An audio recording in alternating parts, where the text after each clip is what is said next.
And we're back. This is Kivumbi 2022. My name is Eric Latif. My guest this evening is Marjan Hussein Marjan, the acting CEO and Commission Secretary at the IEBC. We are talking about the enhanced continuous voter registration exercise. Kicks off today up to the 6th of February. So Marjan, this exercise, after it ends, does it mean that there will be no more voter registration after the 6th of February? No. Like I said, continuous voter registration ends 60 days before the election and during election. That is the only time you cannot be able to do continuous voter registration. What is happening now is only enhanced or a hyped continuous voter registration. But in accordance with the law, continuous voter registration continues. Okay. Yes. So with the election taking place on the 9th of August, when do you stop voter registration completely? The law, like I said, according to the law, you can only stop 60 days before the election. But for the purpose of administration, we need to allow voters, we need also to allow for the register to be audited for 30 days. We also need to allow for registered voters now to verify their details. And verification means that they have to present themselves and check their biometrics, whether they are actually working or not. But there is also another issue of inspection. Inspection is actually a continuous process. In inspection, basically what you do, you go and verify your biographic details. Your name, your date of birth, your ID numbers. If there is any mistake, it can be corrected. But verification will happen for 30 days after we have cleaned and make sure the register of voters is now complete. And then also after it has been audited, then we'll actually subject it to verification for a period of 30 days.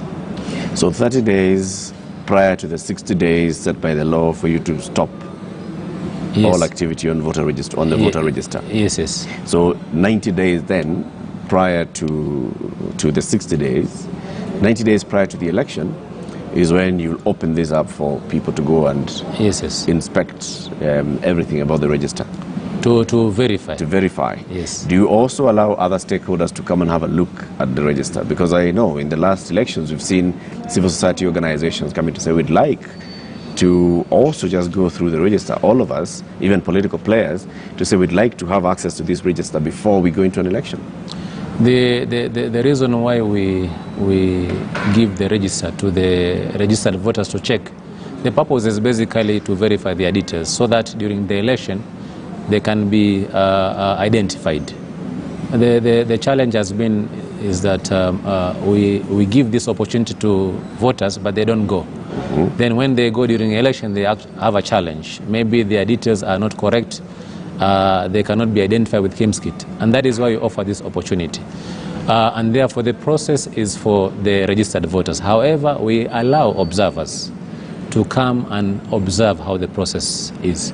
Those accredited individuals and observers who have been accredited by IEBC will be allowed to observe how the process is going on, including looking at the register where it's actually resident. So by observer here, you mean that Eric comes to check the details and the observers are free to come and see how Eric is checking the details? Exactly. But the observer will not have access to this register? He can be for able purposes of inspection. Like if a political party, for example, says, we'd like to know that what we have here is a clean register, will it be open for political parties and such other observers in the election or interested parties in the election to actually have access to the register and do what they call inspection? Well, during that process, like I said, inspection is basically a continuous process. You note that before each and every by-election, we certify the register after it has been verified and inspected. Inspection is a continuous process. Verification will only happen for 30 days. And like I said, it is for those who have been registered. But we will allow observers and even all the interested parties to observe the process. The other thing that can give assurance to political parties that the register is credible is that an audit is going to be done and an assurance is going to be given by an independent firm whether the register of voter is actually credible or not. The process is transparent, everything is above board, and I don't see why political parties should not be allowed to come and to send their agents to come and verify what we are doing. You know, we've had such kinds of instances where during an election or just before an election or after an election, all the noise is about the authenticity of the voters register. And this is why I'm pushing on this conversation, because this time we'd like that kind of an assurance to everybody that the voters register that went into the election was actually 100% authentic, and many other people can certify to that and say, yes, we had access to this register and it was proper register. No dead people voted, no non-Kenyans voted, no double registration of voters and such kind of things. Yes, you are very right about that. What I want to say is that first of all, is that even right away, there are many political parties who have requested IEBC to give them the register of voter, and we've basically provided to them. In accordance with the law, this is information that you can be able to provide, but we make sure that personally identifiable information is basically withheld for privacy reasons. And even as we speak, there are political parties who have been asking for the same, and we give. The verification process is actually for the registered voters, for them to go and verify their details. And therefore, we don't want to involve other people to come and also take the register and start to verify the same. Remember, even after we complete, still they can actually be able to access the registered voter, of course at a fee. Okay. Even as we speak, there are political parties who have requested for the national register of voters. But the only thing we've been able to give them so far is actually the 19.8. We cannot be able to give them what we have not been able to process, because again, for the first drive registration registered voters, we've not been able to integrate the same. And therefore, the first drive and the second drive, once we are through, we'll be able to consolidate the same, and we can now be able to avail the register for verification as well as for any other process. Okay. Marjan, what are the critical dates now after after January, as we head towards August 9th? What are the key dates that we need to all be aware of and look out for? Well, first of all, I think one is that I may not be specific on the date to detail, but I know very soon the Commission is going to announce the election day. This is very, very critical, because once you announce, then it means that the process now basically begins. And this is gazetting the election date, even though we all know it's 9th of August. This basically it is gazetting, so that it's now in black and white, that the election now is going to happen. Next, we will also have, after registration drive is over, we'll also subject the register of voter to audit by an independent firm for 30 days. The recommendations coming out of that will actually be used to improve on the register of voters. And then after that, then we'll now avail the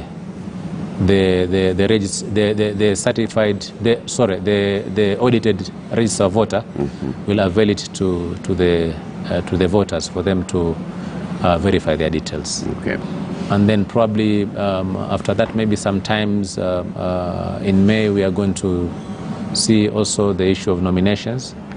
Nominations is going to be there, whereby the candidates now, party primaries will basically be done, and we will have candidates being cleared for various positions.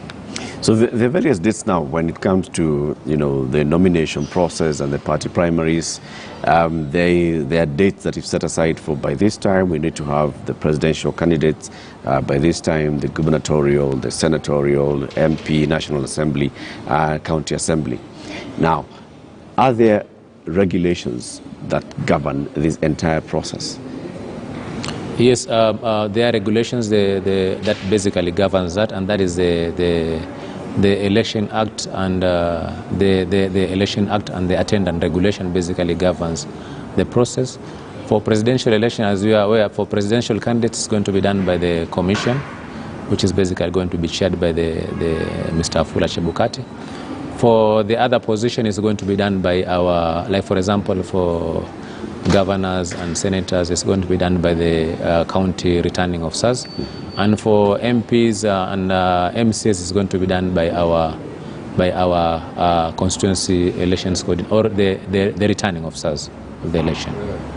Now, there's the Political Parties Amendment Bill that is before the Senate now, which proposes a number of things to do with how parties then behave pre an election and how they go through a nomination process, how they then select their candidates and how they present their candidates for nomination by the IEBC.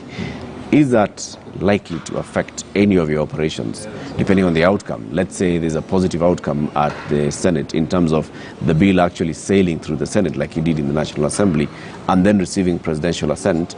Is that likely to affect any of your schedules? Well, that basically will affect, it will affect the primaries, because the party primaries basically is done with the voters being the members of the parties. I think this time RPP has done its work and made sure that the listing of those who have been registered with the political parties actually available, and therefore one can be able to verify that they belong to specific political parties. So basically, it's going to affect that. In terms of, I see also the other thing that was actually very came out prominently was the issue of direct nomination and indirect nomination. That one, it does not affect us. Because if we directly nominate a candidate and you give us a certificate, this is a candidate that we have actually nominated, the only thing we can do is to make sure that they comply with the nomination rules. For example, integrity clearance, relevant university qualifications, and other requirements. So us, we will be basically to check that. If it is going to be indirect, what they have basically done is to legitimize that process that probably that process was not documented. And therefore, once it is enacted, as an institution, we basically follow the law, we'll basically adhere to the law. But as far as I'm concerned, I don't see for us now at the moment it affecting our nomination process. But I see I'd like you to speak to something that you've just mentioned here, and this is on the clearance of candidates for elections. Now, very many times voters will say that, look at the candidates that are before us in an election, look at the candidates who are there on the ballot. Many will say, these are just people whom we don't trust, people who are of low integrity, and yet these people are cleared by the IEBC. Yes, yes, that is one of the questions, $1 million question that we have already been asked, that the people we see in the ballot are the ones that probably have got doubtful integrity. Unfortunately, the law basically specifies under what circumstances can you disqualify a candidate from vying for a position. And therefore, like I said, IEBC is a creature of law, and also it adheres to the law. And also invariably, as it does this work, it does with other agencies. Like, for example, for the purpose of qualifications, if it is university certificates, the Commission basically works with KNQA and Commission on University Education to validate those certificates. So if they validate them, we have got no basis of saying that these certificates are actually illegitimate. In any case, we do not have any facilities to basically confirm whether it is illegitimate or not. In as far as, for example, integrity, as far as Chapter 6 is concerned, there are entities that are responsible for that. In particular, for example, EACC is responsible for those who have actually been involved in economic crime, and ODPP for those who have been convicted. So those ones, we work with those institutions, and the law is very clear. In as far as EACC is concerned, I think last time, what we use basically is self-declaration form from EACC. So once you fill the self-declaration form and you provide to us, that is what we are also going to use for the purpose of clearing. We are not going to ask EACC to tell us whether this person who has declared self-declaration form is somebody of integrity or not, because we abide from that. We are only supposed to use the self-declaration forms. And therefore, there are certain gaps in the law that before they are fixed, there is very little room that IEBC can use to actually play. And therefore, probably, maybe there is still time if really we have got people who cares about the nation, they should actually be able to take care of those gaps in the laws and amend them accordingly. But so as far as it is fixing would it take? I mean, I'm hearing you say that the IEBC's hands are basically tied. Once the ODPP gives you a clearance on a certain candidate, you cannot question the ODPP. We cannot. You cannot question the EACC. You cannot question the Kenya National Qualifications Authority on the authenticity of the papers that have been brought before you. So the IEBC then just becomes a what? A clearinghouse? No, it is not a clearinghouse. Unfortunately, that is how the law is, and therefore you cannot overstep on your mandate. Remember, the election is a process, and before also we have been taken to court for not adhering to the law. And you and I know that if we do something that is actually beyond our mandate, then we are going to actually be taken to court, and it will be used as a basis, maybe even to nullify the election. So as IEBC, we want to strictly comply with the law. And really, if really we are interested in ensuring that we have people who have got impeccable qualities, then I think we should, as Kenyans, should basically adjust the laws so that all those gaps are actually fixed. Okay. Yes. I'd like us to now move back into the issue of budgeting. Marjan, Kenya's elections, we're talking billions. For the slightest exercise, voter registration, 2.5 billion shillings is required. Now we're going to a general election. How much are you budgeting again for the general election? In total, we were looking at 40.9 billion. 40 billion shillings, yes, to conduct a general election, yes, in a day, plus of course the process of counting and then and announcing the winners. But 40 billion shillings in an election, can we really step back and justify that figure and say, yes, it's because we are a vast country, we don't have proper communication, we lack access to infrastructure? I mean, we have moved from where this country was in 2002, in 1992. Yes. We have better roads. We have better infrastructure. People can fly. You can transport your ballots using faster means. You have better ways of communication. Why is it becoming more and more expensive to conduct an election in this country every year? I thank you very much. One of the biggest reason for high cost of election is actually trust deficits in the country. Because of that, there are measures that have been prescribed and in fact even enacted in law. Like for example, we are supposed to use technology for the purpose of election. That is also one of the single most part of the election that is also very, very costly. In 2017, we used around for the purpose of technology, we use about 7 billion for fresh presidential as well as the general election. This time probably we intend to use around maybe 4 billion or so to speak for the purpose of technology. If you look at labor, we also it is driven by the number of registered voters and the law also. The law caps the maximum number of registered voters in a polling station at 700, and therefore the maximum you can do is 700. If we were to tweak that figure a bit to 1,000, then the number of polling stations can reduce, and you can actually be able to reduce the cost of election.